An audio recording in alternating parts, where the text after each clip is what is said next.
जमलेल्या माझ्या तमाम हिंदू बांधवांनो, भगिनी आणि मातांनो,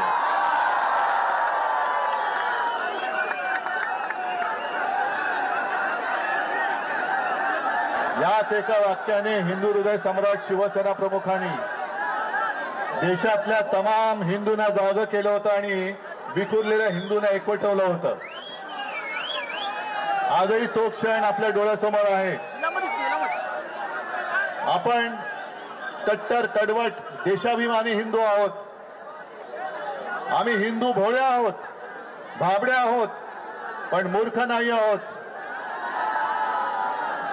आपल्या हिंदुत्वाचा गैरफायदा घेऊन जर कोणी मंदिर लुटत असेल तर मी परवाच बोललोय, अब हिंदू माफ नहीं करेगा. या देशाची सत्ता घेताना जय श्रीरामच्या घोषणा दिल्या गेल्या.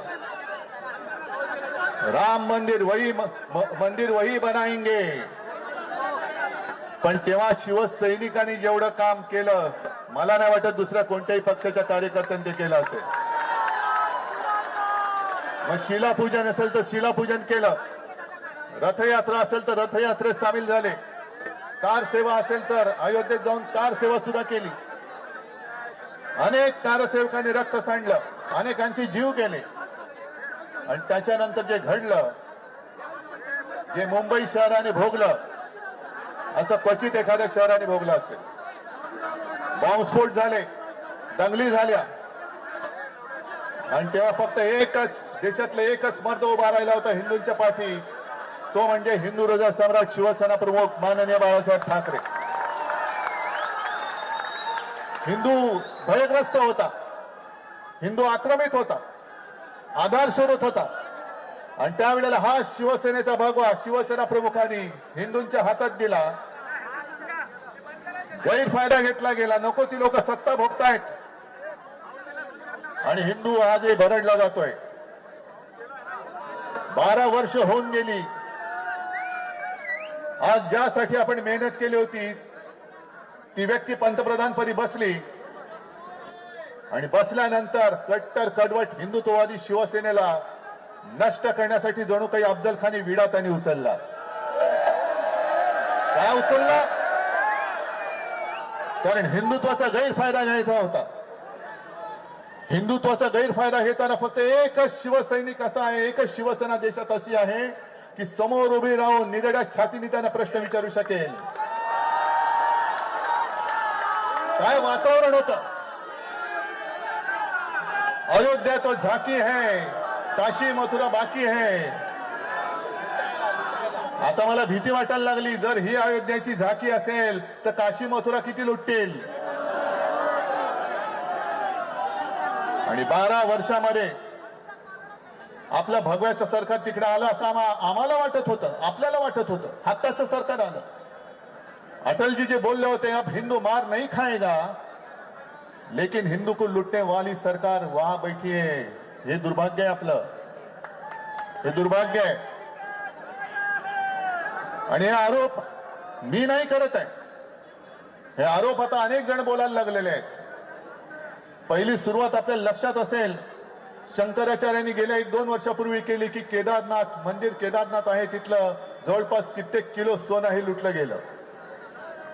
मध्य प्रदेशच्या मुख्यमंत्र्यांवरती आरोप झालेत, त्यांनी उज्जैनच्या इथली सगळ्या जमिनी ढापलेल्या आहेत. महाकालचे का आले थे. आणि आता अयोध्यामध्ये तर अशा बातम्या येत आहेत की शिसारी येते या लोकांची. बद्रीनाथमध्ये पण चोरीच्या बातम्या येत आहेत. अयोध्येमध्ये एका IAS ऑफिसर बोलतायत, जे पूर्वी गृहसचिव होते, की त्यांनी त्यांच्या आईचे दागिने वितळवले आणि जवळपास 1 किलो सोन्याचा मुलामा देणारं रामचरित्र मानस तिकडे त्यांनी दान केलं होतं. तेही गायब झालं. 9-9 तास त्यांना बसवलं जात आहे आणि उत्तरच दिली जात नाहीये. आपण शिवसेनेने तिकडे देणगी दिली होती, आपण उपकार नव्हते केले. आपण एक कर्तव्य केलं होतं, फुलला फुलाची पाकळी म्हणून आपण तिकडे ती देणगी दिली होती. 1 कोटी. चांदीची वीट दिली होती. सिंधी समाजाने चांदीच्या विटा दिल्या होत्या. कुठे गेलं हे सगळं? आणि मी म्हटलं, याची मला शिसारी येते. की शिसारी एवढ्यासाठी येते की पैसे हे शौचालयात लपवले जात होते. एवढं यांचं हिंदुत्व, हे घाणेरडं हिंदुत्व, हिंदुत्वाचा अपमान करताय तुम्ही. हे तिथले साधू संत आता म्हणतायत की सगळे चोर लोक तिकडे बसलेले आहेत.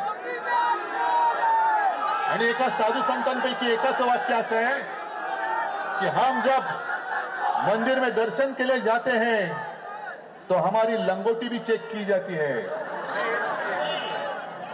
म्हणजे साधू संतांशी तुम्ही असं वागताय आणि करोडो रुपयाचा माल, हपापाचा माल गपापा करताय. जो कष्टकरी हिंदू आहे, साधा भोळा हिंदू आहे, जो नवस बोलतो, श्रद्धेने तिकडे जातो आणि फुल ना फुलाची पाकळी म्हणून आपल्या कमाईतले, कष्टाच्या पैशातले एक पैसा तर एक पैसा, 2 रुपये तर 2 रुपये तिकडे देतो, हे तुम्ही गायब करता आहात.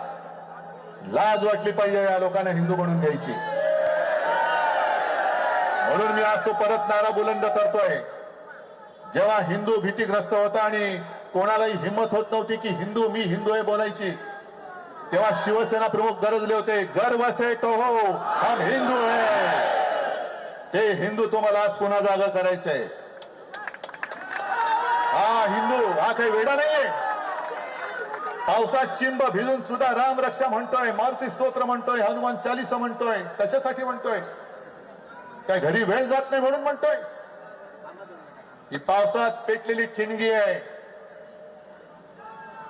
आणि राम भक्त कसे आहेत अजून जर काही राज्य करताना कळले नसतील तर त्यांना मी आठवण करून देऊ इच्छितो की प्रभू श्रीरामाबरोबर जी वानर सेना होती, त्या वानर सेनेने रावणाची सोन्याची लंका जाळून खाक केली होती. अरे तुम्ही आज आमचा पक्ष चोरला असेल, आमच्याकडचा प्रभू रामचंद्राचं धनुष्यबाण चोरला असेल, पण आज आमच्या हातामध्ये हनुमानाने ज्या मशालेनी लंका जाळली होती ती मशाल आज आमच्या हातात आहे.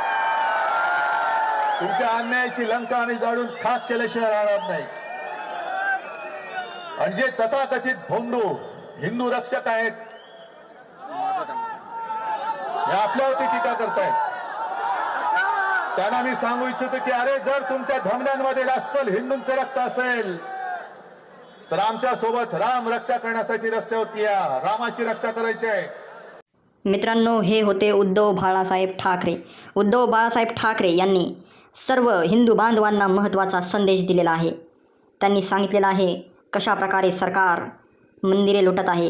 हे त्यांचं महत्त्वाचं असं भाषण आणि त्यासाठी तुम्ही लोकांची गर्दी तर पाहिलीच आहे. अशाच प्रकारे उद्धव बाळासाहेब ठाकरे यांच्या पाठीमागे उभे राहा आणि त्यांना समर्थन करा. आता अशा पडत्या पावसामध्ये शिवसैनिक उद्धव बाळासाहेब ठाकरे यांचं भाषण ऐकण्यासाठी जमलेले होते. माझ्या तमाम हिंदू बांधवांनो आणि भगिनींनो म्हणत उद्धव बाळासाहेब ठाकरे यांनी भाषणाला सुरुवात केली आणि अत्यंत सुंदर असं भाषण त्यांनी आणि महत्त्वाचा असा संदेश पडत्या पावसात दिलेला आहे. तुमचं यावरचं मत कॉमेंट करून नक्की लिहा. कमेंटमध्ये जय महाराष्ट्र लिहायला विसरू नका. जय महाराष्ट्र.